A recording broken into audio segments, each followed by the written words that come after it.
మిత్రులందరికీ శుభోదయం.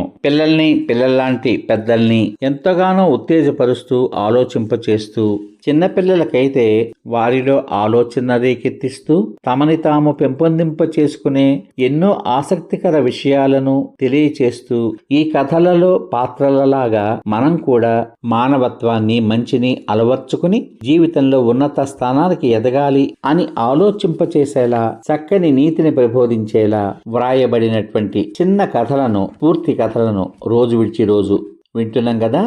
అందులో భాగంగా ఈరోజు మనం శ్రీ కందర్ప మూర్తి తాతయ్య గారు రచించినటువంటి నిజాయితీపరుడు అనే కథ విందాం. కథ పేరు నిజాయితీపరుడు. మరి ఆ కథ ఏమిటో, అతని నిజాయితీ ఏమిటో తెలుసుకుందామా? వీరయ్య రోజు నది చెరువుల్లో చేపలు పట్టి దగ్గర పట్టణంలో అమ్ముకుని జీవిస్తూ ఉంటాడు. ఒక్కోసారి పెద్ద చేపలు, మరొకసారి చిన్న చేపలు వలలో చిక్కుతూ ఉండేవి. దొరికిన వాటితోనే సంతృప్తి చెందేవాడు. వీరయ్య రోజు చేపలు పట్టడానికి వెళ్లే ముందు ఊరి పొలి మేరలో ఉన్న గ్రామదేవత ముత్యాలమ్మ గుడి వద్ద ఆగి ఆ తల్లికి దండం పెట్టి, ఈరోజు పెద్ద చేపలు వలలో పడి ఎక్కువ డబ్బులు వచ్చేలా చూడు తల్లి అని కోరుకునేవాడు. పక్క ఊరి షావుకారు భార్య కార్తీక పౌర్ణమి నాడు నదిలో స్నానానికి వెళ్ళి ఒంటి మీదున్న నగలను గుడ్డలో మూటకట్టి ఉంచి నదిలో స్నానానికి దిగింది.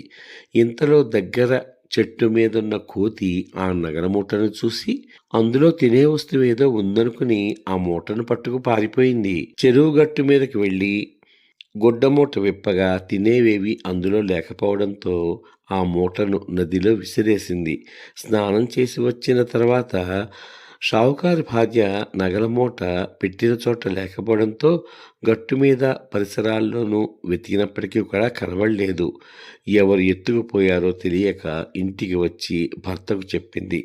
షావుకారు మనుషులను పంపి నదిలోనూ పరిసర ప్రాంతాల్లోనూ వెతికించినప్పటికీ కూడా ప్రయోజనం లేకపోయింది.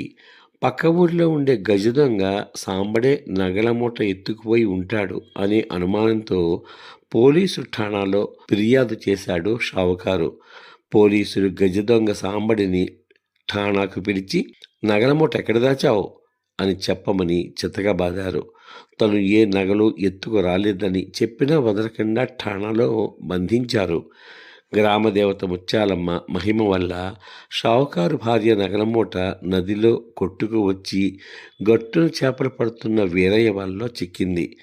వలలో పెద్ద చేప పడిందనే ఆనందంతో నీటిలోంచి వల పైకి తీయగా గుడ్డమూట కనిపించింది.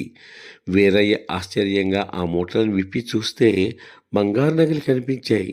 నిజాయితీపరుడైన వీరయ్య ఆ నగల మూటను ఊరి సర్పంచ్కి ఇచ్చి ఎవరివో నగలు పోగొట్టుకున్నారు అని చెప్పాడు. ఊరి సర్పంచి ఆ బంగారు నగల మూటను ఠాణాలో అప్పగించి జరిగిన విషయం తెలియచేశాడు. ఠాణాలో బంధించిన గజదొంగ సాంబడిని విడిచిపెట్టి అంతకుముందే ఠాణాలో ఫిర్యాదు చేసిన తప్పు ఠాణాలో బంధించిన గజదొంగ సాంబడిని విడిచిపెట్టి అంతకుముందే ఠాణాలో ఫిర్యాదు చేసిన షావుకారుని పిలిపించి అతని నగల మూటను అతనికి అప్పగించారు. ఠాణా అధికారితో పాటు షావుకారు వీరయ్య నిజాయితీకి ప్రశంసలతో పాటు ధన సహాయం కూడా చేశాడు. చూసారా, మనకు అయాచితంగా చటుక్కున ఏ రోడ్డు మీదో లేతే ఎక్కడైనా ఒక బ్యాగ్ నిండా డబ్బో లేదా ఎవరైనా పోగొట్టుకున్నటువంటి ఒక విలువైన వస్తువు మనకి దొరికిందనుకోండి, అక్కడ మనం ప్రదర్శించాల్సింది మన యొక్క నిజాయితీని. ఆ నిజాయితీ అనేటువంటిది మనలో ఉండి మనం ఎటువంటి అత్యాశకు పోకుండా ఉంటే తప్పనిసరిగా నిజాయితీతో ఉన్నటువంటి వ్యక్తికి ఆ భగవంతుని యొక్క సాయం లభిస్తుంది. అటువంటి వ్యక్తులని సమాజం హర్షిస్తుంది, గౌరవిస్తుంది కూడా. ఇటువంటి చక్కని నీతిని అందించిన ఈ నిజాయితీపరుడు అనే కథ బాగుంది కదా.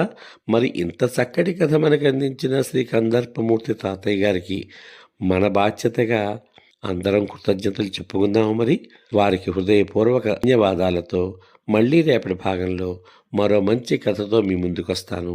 అంతవరకు సర్వే జనా సుఖినో భవంతు. శుభమస్తు. స్వస్తి.